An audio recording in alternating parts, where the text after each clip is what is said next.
Today we're diving into a really powerful idea from the spiritual teacher Osho. He believed the secret to a joyful life isn't something you go out and find, it's an energy you already have inside you. So the real question is, are you holding on to it, or are you just letting it all leak away? So let's just jump right in with one of the biggest questions there is, one we've all asked ourselves at some point. Why do we suffer? We usually blame things outside of ourselves, our job, our relationships, you name it. But what if the real answer is a lot simpler and a lot closer to home? And Osho's answer? Well, it's startlingly direct. He argues that suffering isn't caused by something. Suffering is simply the experience of being low on life energy. That's it. Think about it. Pain, misery, that constant feeling of being drained, they're all just symptoms of an internal energy crisis. Okay, so let's dig into what the source says is the root cause here. We're going to unpack this core idea that our whole state of being, whether we're feeling joy or misery, is tied directly to the level of our inner energy. Osho uses these incredible images from nature to really drive the point home. On one side, you've got this overflow of energy. It's like a tree so full of life it just has to blossom, or a forest fire that gets even stronger when the wind blows. That, right there, is joy. And on the other side, a lack of energy. Withered leaves, a tiny little lamp that a single puff of wind could just snuff out. That, he says, is misery. So, if a lack of energy is suffering, it stands to reason that an abundance of it has to be the exact opposite. And this simple, powerful idea is really the heart of this whole teaching. Energy is delight.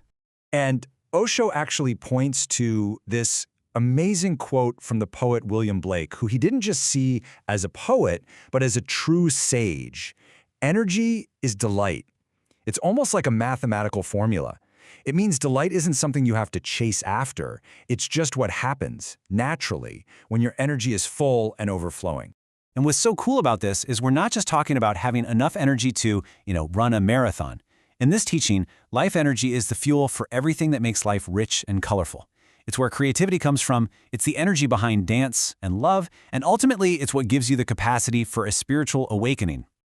So this brings up a really urgent, practical question. If this energy is so absolutely crucial for a happy life, where is it all going?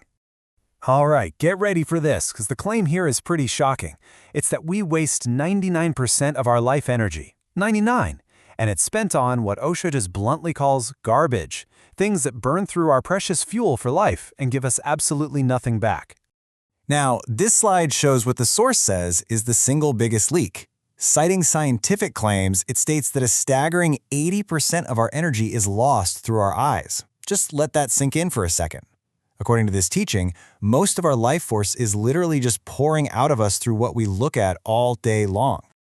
So what is this garbage that's draining us dry? Well, the source gives some very specific, everyday examples.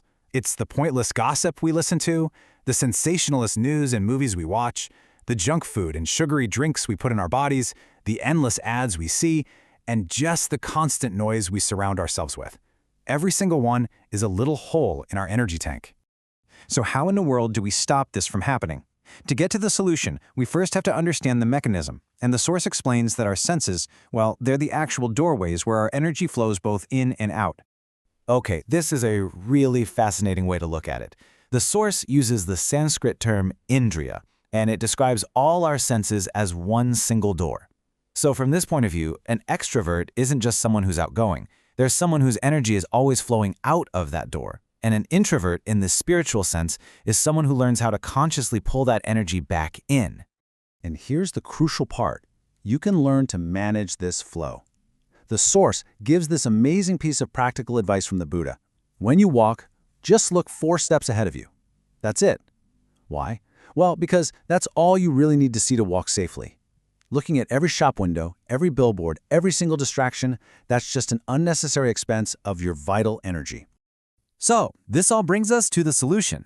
How do we plug all these leaks? How do we stop being a flickering little candle and become a raging fire? The answer lies in what's called the secret of the full vessel. The path laid out here is all about conscious conservation. It's a choice. Step 1. See only what is actually worth seeing. Step 2. Hear only what is worth hearing. Step 3 is about making a conscious decision to refuse all that garbage we talked about. And when you do that, you naturally arrive at step 4. You preserve and build up your vital life energy. And the Source uses this really powerful metaphor of a vessel. A person who's drained of their life force is like an empty pot. It really has nothing to give. The teaching here is that you can't go to the universe, to the divine, with an empty cup and just expect to be filled up. No, you have to fill yourself first. And this isn't just some abstract idea. It's a deep and beautiful cultural symbol. In India, the Purnakalasha, or the full vessel, is a sacred symbol of welcome, of abundance. It signifies a state of being that is completely full, overflowing, and ready. It represents a person whose inner energy is so abundant that they are finally prepared for the ultimate experience of life. And so that's where we'll leave it, by turning this profound question back to you. After everything you've taken in today, all the energy you've spent just getting through your day, take a moment and ask yourself, is your vessel full? And if not, what would it take to make it overflow?